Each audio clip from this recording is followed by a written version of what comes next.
After 18 months deployed overseas in the relentless dust and danger of Afghanistan, I finally stepped off the plane, exhausted but eager to breathe the familiar air of home.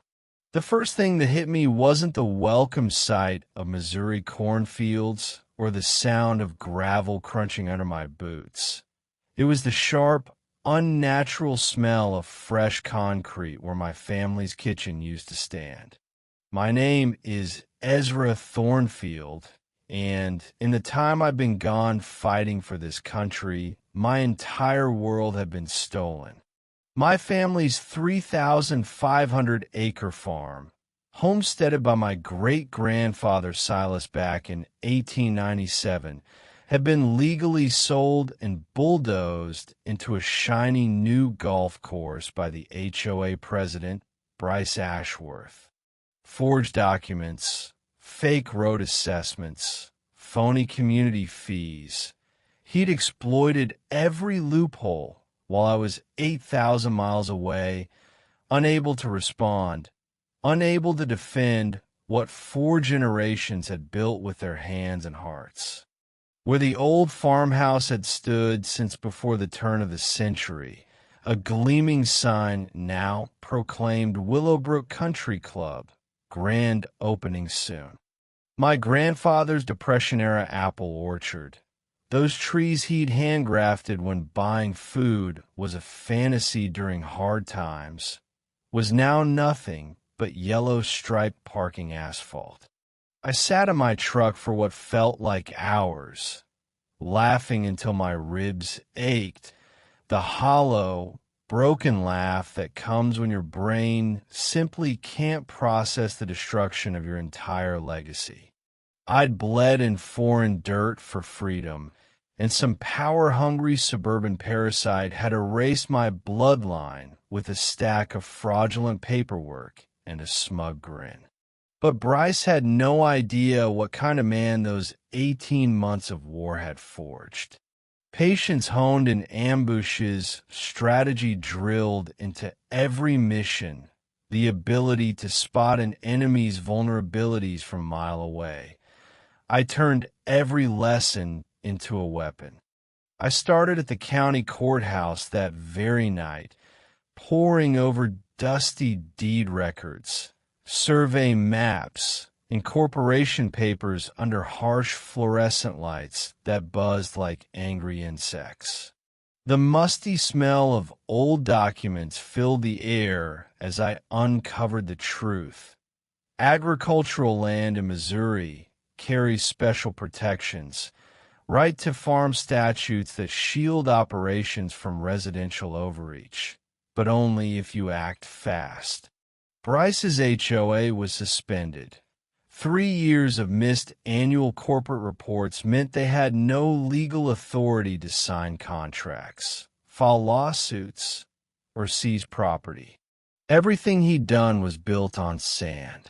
His golf course wasn't just a boundary grab. It violated watershed rules requiring approval from 75% of owners in the entire regional district, 847 properties across 3 townships. He'd gotten 0, and his environmental impact report, lab results dated weeks before he'd sabotaged my irrigation lines during a brutal drought. Impossible to have tested contaminated runoff from a farm with no water flowing. The pieces fell into place like a perfectly executed operation. I wasn't fighting solo for long. Judith Blackwater, a fierce Cherokee lawyer specializing in land rights, took the case because she knew exactly what it felt like to battle for stolen ground. Neighbors who'd suffered in silence stepped up. Margaret Henley, the silver-haired retired teacher who'd secretly tracked 2 years of missing HOA funds and excessive assessments. Calvin Morse, a former bank president whose sharp eye spotted the embezzlement and pyramid scheme hidden in the books. Cletus Bramwell, my 73-year-old neighbor who'd watched the farm while I was deployed, feeding cattle and now rallying every farmer in the county with his old-school network. Our Facebook group, Save Thornfield Farm, grew like wildfire. Thousands joined, sharing horror stories of veterans returning to stolen homes, elderly folks pressured into selling for pennies, families shattered by bureaucratic warfare. Bryce hadn't just targeted me. He'd run an assembly line of rural exploitation, over $12 million in stolen farmland funneled through HOA fees, sweetheart deals, and his ex-wife's golf design company. When the legal pressure built, Bryce panicked. Anonymous tips flooded health departments, claims of contaminated wells, diseased livestock, improper waste. Inspectors in hazmat suits trudged my pastures, testing soil like it was a nuclear site while their diesel generators polluted the morning dew. Nuisance lawsuits accused my ancient John Deere of excessive noise, as if his leaf blowers weren't worse. Then the sabotage. Irrigation lines sliced, thousands of gallons wasted in drought. Sugar poured into my tractor tank, captured perfectly on hidden trail cams by his own nephew. The final blunder came the night before our big hearing. He bribed a crew to start a legal midnight groundbreaking. They tore into my grandfather's vegetable garden, crushing tomato plants and cucumber vines, until an excavator blade hit something that changed everything. A natural spring, bubbling crystal-clear water from an underground limestone cave system tied to the county aquifer. Protected wetland. Federal crime scene tape went up instantly.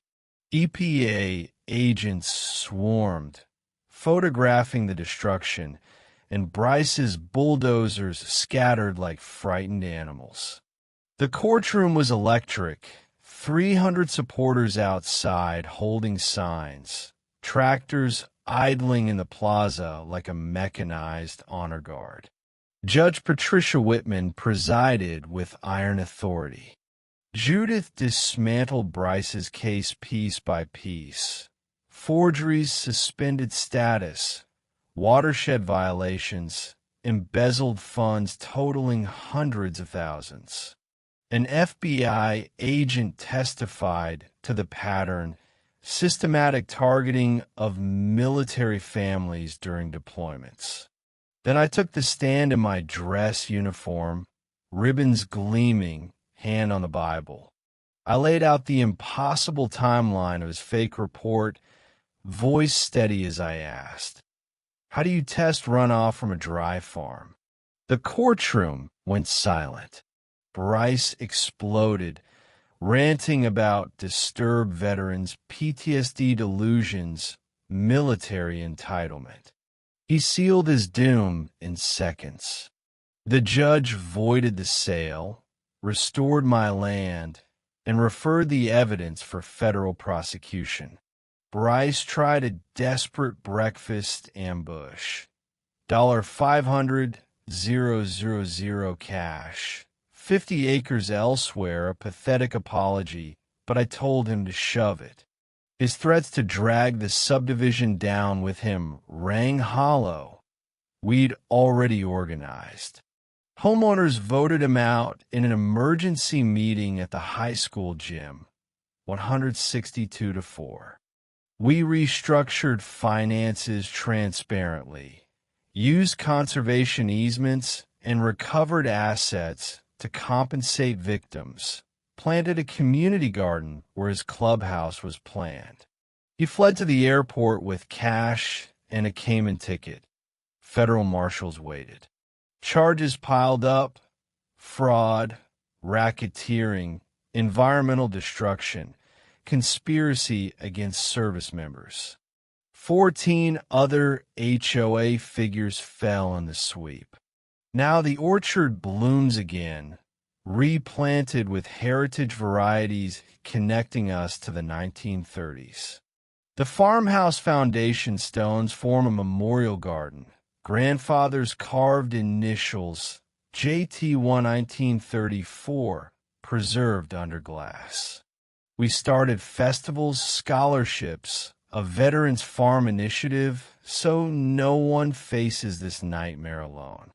The state passed protections inspired by our fight. 120-day notices for deployed families, mandatory legal aid. Investigations spread, restitutions flowed, families reclaimed what was theirs. The real victory? Realizing strength isn't solo heroics. It's communities refusing to be preyed upon. We stopped fighting alone and started fighting smart.